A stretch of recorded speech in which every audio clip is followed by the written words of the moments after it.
Okay, so up to now what we've seen is that we have established the presence and the possible type of hearing loss.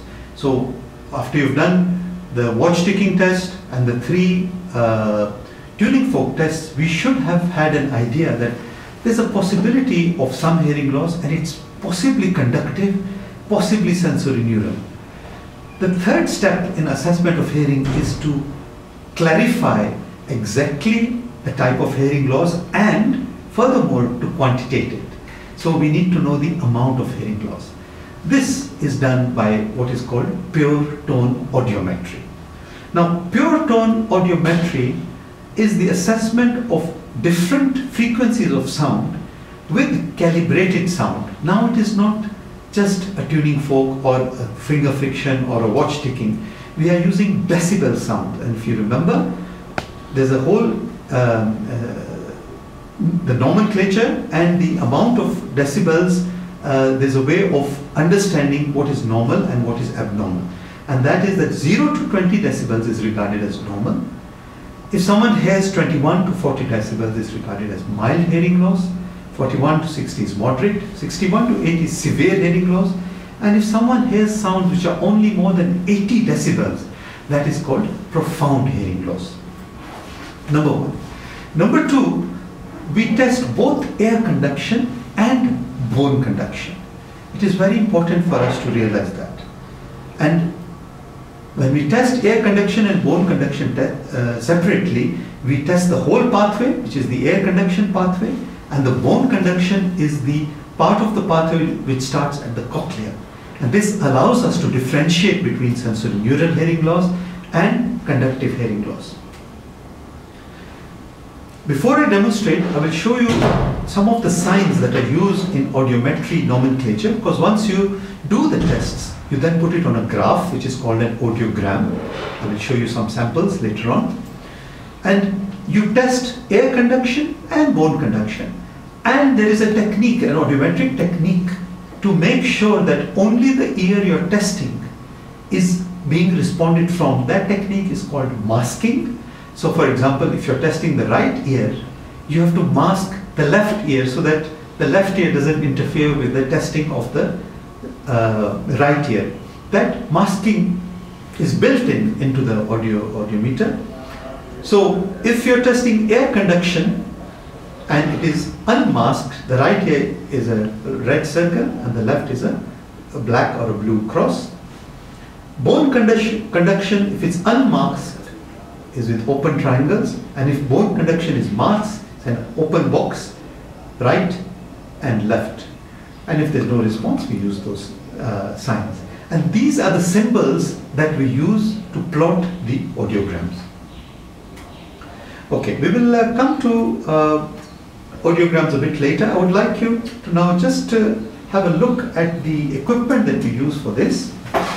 The equipment we use is this, is called an audiometer. This is a clinical audiometer, and it has the ability to produce calibrated sound, which is in decibels, and this sound can be delivered to the client either using a headphone. So in this case, of course, the sound will be going by air conduction, and this sound can also be delivered by bone conduction using a bone vibrator. This would then be put on the mastoid, and of course we use this little joystick to actually stimulate. So when we are testing air conduction, if I may demonstrate, we then put, usually red is right and blue or black is left. So you install the headphones on the patient's ear, and like I said, this has to be in a quiet environment and ideally in a soundproof room. Then we can set the decibel levels and test either ear by air conduction. And of course you have to hide from the patient. The patient should be blinded whether the sound is there or not. You tell him only raise his hand when the sound is there. This allows us to test the right ear, left ear at different frequencies ranging from 250 Hz to as high as 8 kilohertz, and that you plot on the audiogram.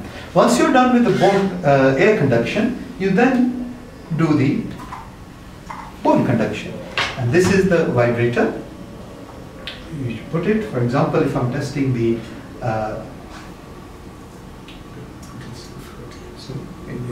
somewhere there.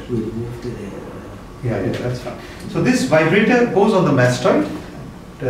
That allows then sound to be given by bone conduction. But remember one thing, this I mentioned earlier, when you apply it to the left ear, bone sound even goes to the right ear. And we must make sure that the right ear is masked.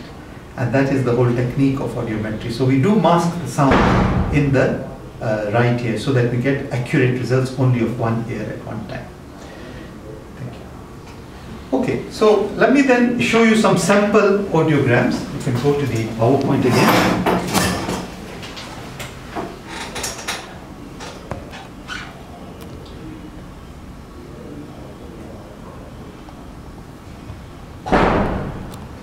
Yeah, let's have a look at this one first. Now, using the symbols, we can see that this is a patient whose right ear has been tested, and you can see the right ear air conduction has been tested, and air conduction at various frequencies, right from 250 Hertz right up to 8 kilohertz. And you can see the air conduction is between 0 and 20, and if you remember the scale, 0 to 20 is normal. Similarly, his right ear's bone conduction with masking has been tested, and it's also within the normal range. So this is a person in whom air conduction and bone conduction are within the normal range. So this is a normal person. His right ear's hearing is completely normal. Let us look at this audiogram. In this audiogram, we can see that we have tested again the right ear bone conduction with masking, and the different frequencies all lie between the normal range, which is 0 to 20. But look at the air conduction. The air conduction is down by almost ranging between 35 to 45 decibels at all the different frequencies. What this means is that the sound going to the cochlea is being heard normally, but when sound is coming through the whole pathway, there is a approximately 40 decibel reduction in the hearing. So one asks ourselves, where is this reduction coming from? Obviously, it must be from outside to the cochlea, and that is the external ear and the middle ear. Hence, this is a patient who has conductive hearing loss, and this is called an ear-bone gap. If you look at this audiogram shows that in the low frequencies, everything is normal. We look at the higher frequencies, let's say the 2, 4 and 8 kilohertz. You find that both the bone conduction, and it also happens to be the right ear again, both the bone conduction and the air conduction are equally depressed. And we said this, that when there is inner ear weakness, air conduction pathway and the bone conduction pathway will be both affected. So this is someone who has a high frequency sensory neural hearing loss. This is typical of someone who has presbyacusis, or what we call age-related hearing loss.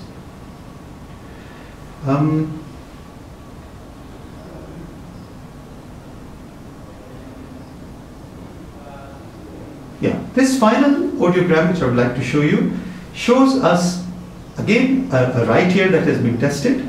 And you can see that bone conduction is between 30 to 40 decibels in all the frequencies. And the air conduction is at 60 decibels. What this tells us is that both the bone conduction pathway and the air conduction pathway are affected. The bone conduction by about 30 to 40 decibels and the air conduction by about 60 decibels. This is typical of someone with mixed hearing loss, which has both a conductive component and a sensory neural component. Those are the main 4 types of audiograms that you need to know. A normal one, a conductive hearing loss, sensory neural hearing loss, and mixed hearing loss. So let's move to the next section.